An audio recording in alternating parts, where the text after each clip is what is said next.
Hello students, अपनी इस video में अब हम कुछ ग्राफ्स पढ़ेंगे। काइनेमेटिक्स में यूज़ होने वाले बहुत इंपॉर्टेंट ग्राफ्स। अभी हम कुछ पैरामीटर्स पढ़ चुके हैं, कुछ जैसे स्पीड, वेलोसिटी, एक्सेलरेशन, इन तीनों के बारे में अब हम जान चुके हैं। तो अब हम ग्राफ बनाते हैं इन्हीं के लिए। सबसे पहले हम एक पोजीशन टाइम ग्राफ की बात करते हैं। Position time graph, okay. Position में यहाँ डिस्टेंस भी यूज़ कर सकते हैं हम, डिस्प्लेसमेंट भी यूज़ करते हैं, कोई फ़र्क नहीं पड़ता इस चीज़ में। तो यहाँ मेरे पास एक ग्राफ है जिसमें एक्स एक्सिस में मैंने टाइम को कंसिडर किया है और जो वाई एक्सिस में वो मैंने पोजीशन कंसिडर की है, ठीक है। तो यहाँ मैंने टाइम की कुछ लिमिट्स रखी हैं, जैसे 5 second, 10 second, 15 second, 20 second, 25 second. और इस तरफ मेरे पास कोई भी पोजीशन हो सकती है, कुछ भी हो सकती है, 10 मीटर, 20 मीटर, 100 मीटर, कुछ भी। तो जब टाइम स्टार्ट किया, ठीक है, जब टाइम की वैल्यू 0 थी तो ऑलरेडी यहाँ पे डिस्टेंस कवर हो चुका था। ऑलरेडी मींस ओरिजिन से जहाँ से भी हम मेज़र करना स्टार्ट कर रहे हैं वहाँ से ऑलरेडी इसने 100 मीटर का या कुछ भी डिस्टेंस पहले का ट्रैवल किया हुआ था। लेकिन जहाँ उसके बाद टाइम बीतना स्टार्ट हुआ, इसकी पोजीशन चेंज नहीं हुई। 5 सेकंड में भी ये वहीं है, उसके 10 सेकंड के बाद भी ये उसी पोजीशन पे है, 15 सेकंड के बाद भी उसी पोजीशन पे है। तो पोजीशन चेंज ही नहीं हो रही, इसका मतलब क्या है? रेस्ट में है। तो अगर हमारे पास टाइम एक्सिस के पैरेलल ग्राफ बनता है, दैट मीन्स कि वो ऑब्जेक्ट क्या है? रेस्ट पोजीशन में है, ठीक है, टाइम एक्सिस के पैरेलल में।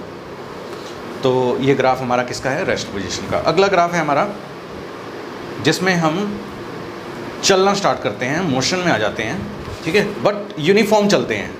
यूनिफॉर्म चलने का मतलब हर एक पर्टिकुलर फिक्स टाइम में फिक्स डिस्टेंस कवर करते हैं। सपोज़ करो कि पहले 5 सेकंड में मैंने डिस्टेंस ट्रैवल किया 50 मीटर का, अगले 5 सेकंड में भी मैं 50 मीटर का ही डिस्टेंस ट्रैवल कर रहा हूँ, अगले 5 सेकंड में भी 50 का। तो यानी कि मैं 4 सेकंड के बाद कितना डिस्टेंस कवर कर लूँगा? पता है ना, 200 मीटर का, ठीक है ना। तो इस तरह से हर एक 5 सेकंड के इंटरवल में मेरा जो डिस्टेंस है वो इक्वल कवर हो रहा है। अगर मैं इस चीज़ का ग्राफ बनाता हूँ तो अगर यहाँ पे मैं कुछ पॉइंट्स कंसिडर कर भी लूँ और उसके कॉरस्पॉन्डिंग अगर मैं ग्राफ बनाता हूँ तो मेरे पास ऑलवेज स्ट्रेट लाइंस बनती हैं, ठीक है। तो जब भी हमारे पास एक स्ट्रेट लाइन आती है पोजीशन टाइम ग्राफ में, तो वो हमें क्या बताती है? यूनिफॉर्म मोशन के बारे में। यूनिफॉर्म मोशन मतलब equal distance in equal interval of time, okay. तो इसमें यूनिफॉर्म मोशन यानी कि कांस्टेंट वेलोसिटी होती है। बंदा पोजीशन चेंज कर रहा है, ऑब्जेक्ट पोजीशन चेंज कर रही है, मगर एक कांस्टेंट दर से। अगले ग्राफ पे चलते हैं। अगला ग्राफ है इंक्रीजिंग। यहाँ इंक्रीजिंग ग्राफ इस तरह से है, ठीक है, नॉन यूनिफॉर्म है। यानी कि उसने पहले 10 सेकंड में कुछ कम डिस्टेंस ट्रैवल किया था, अगले 10 सेकंड में उसने स्पीड बढ़ा ली, ज़्यादा डिस्टेंस, अगले 10 सेकंड में और ज़्यादा, अगले 10 सेकंड में और ज़्यादा। तो ये हर पर्टिकुलर टाइम के बाद अपने जो डिस्टेंस है उसकी भी वैल्यू बढ़ा रहा है। इसका मतलब तो यही हो सकता है कि उसकी स्पीड हर 10 सेकंड के बाद क्या हो रही है? इंक्रीज़ हो रही है। और जब स्पीड या वेलोसिटी इंक्रीज़ होती है तब हम एक्सेलरेशन बोलते हैं। ये हम ऑलरेडी पिछले वीडियो में पढ़ चुके हैं, ठीक है, कि जब भी वेलोसिटी चेंज होती है तो हम उसमें क्या बोलते हैं? एक्सेलरेशन है उस ऑब्जेक्ट में। तो ये नॉन यूनिफॉर्म का ग्राफ है, ये एक्सेलरेशन का ग्राफ होता है ऑलवेज। यहाँ एक्सेलरेशन नहीं है। एक्सेलरेशन का मतलब होता है चेंज इन वेलोसिटी। इस ग्राफ में वेलोसिटी चेंज ही नहीं हो रही, तो यहाँ एक्सेलरेशन क्या है? 0। मगर यहाँ एक्सेलरेशन है और फिक्स है, ठीक है। अगले ग्राफ पे चलते हैं। अगला ग्राफ है हमारा इस तरह का। अगर हमारे पास डिस्प्लेसमेंट से टाइम नीचे की तरफ इस तरफ से आ रहा हो, तो अगर आप देखें कि पहले पर्टिकुलर टाइम में जो इसकी स्पीड डिक्रीज़ हो रही थी, ठीक है, वो कम डिक्रीज़ हुई।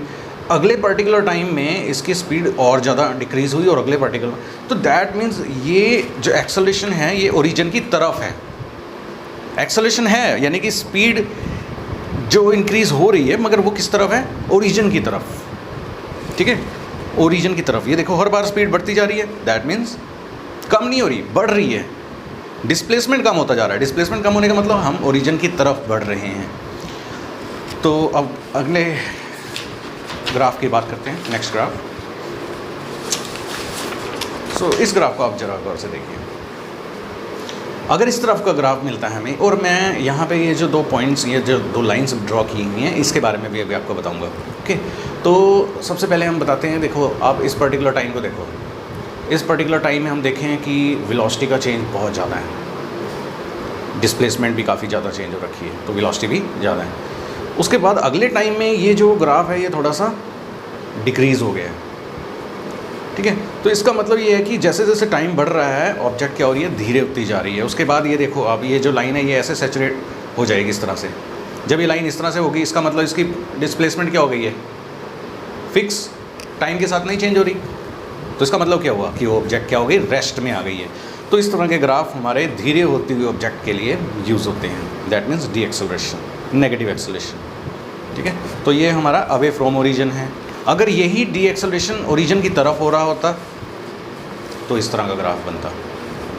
यहाँ पे भी वेलोसिटी जो है हमारी डिक्रीज़ हो रही है और कुछ टाइम के बाद वो टाइम किस तरह से पैरेलल हो जाएगी, यानी कि डिस्प्लेसमेंट हमारा हो जाएगा ज़ीरो, चेंज नहीं होगा, ठीक है। तो अब बात करते हैं इन लाइनों का क्या मतलब है। ये लाइन है टेंजेंट्स, ठीक है, दीज लाइन्स आर टेंजेंट्स। और टेंजेंट्स क्या बताएंगे हमें, टेंजेंट के बारे में हम आगे अगली कुछ पॉइंट्स में बात करेंगे आगे चल के। तो सपोज़ करो कि मेरे पास पोजीशन टाइम ग्राफ है और इसमें मेरे पास कुछ इस तरह का ग्राफ है। अगर मैं इस पॉइंट पे टेंजेंट ड्रॉ करता हूँ और इसको पीछे लेके जाता हूँ तो मेरे पास एक एंगल बनेगा यहाँ पे, थीटा एंगल, ठीक है। ये थीटा एंगल स्लोप बता रहा है हमें, इस लाइन का स्लोप बता रहा है, इस ग्राफ का स्लोप बता रहा है। और क्योंकि ये थीटा इस वक्त क्या है 90 डिग्री से कम, तो ये हमारे पास क्या वैल्यू आएगी, पॉजिटिव। लेकिन अगर मैं इस हिस्से की बात करूँ, इस हिस्से की बात करूँ अगर, तो ये देख रहे हो तो हॉरिजॉन्टल के साथ ये कितना एंगल बन रहा है, ये 90 से ज़्यादा बन रहा है। और अगर टेंजेंट में थीटा 90 से ज़्यादा हो जाता है तो वो वैल्यू क्या आ जाती है, नेगेटिव। इसका मतलब ये जो हमारा डिस्प्लेसमेंट है ये क्या है, नेगेटिव डिस्प्लेसमेंट है। इसका मतलब ये डिक्रीज़ हो रहा है।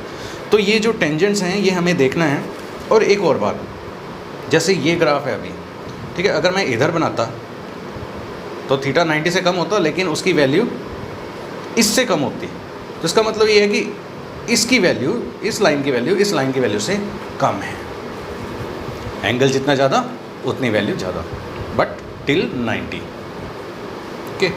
चलो अब हम बात कर लेते हैं अगले कुछ ग्राफ्स की, जिसमें हम वेलोसिटी टाइप ग्राफ पढ़ते हैं अब, और उसके बाद हम कुछ इक्वेशंस ऑफ मोशंस पढ़ेंगे, ठीक है। So this is the velocity time graph.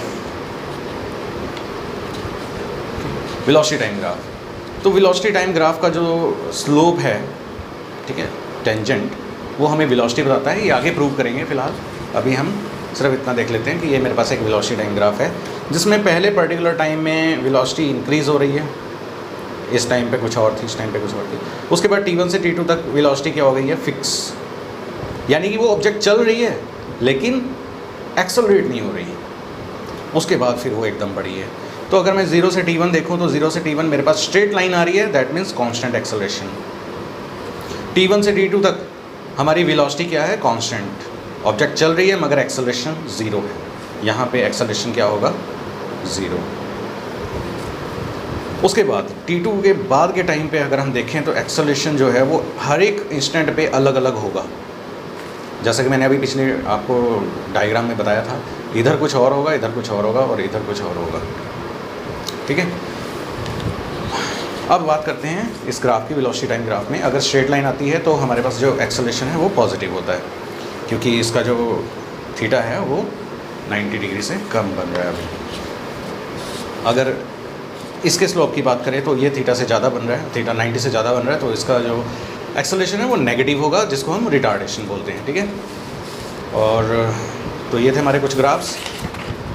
इसके बाद अब हम अगली वीडियो में अपने स्लोप्स के बारे में ये एक्सप्लेन करेंगे कि कैसे slope of position time graph velocity बताता है और slope of velocity time graph हमें एक्सेलरेशन बताता है। So keep watching our next videos. Thanks for watching.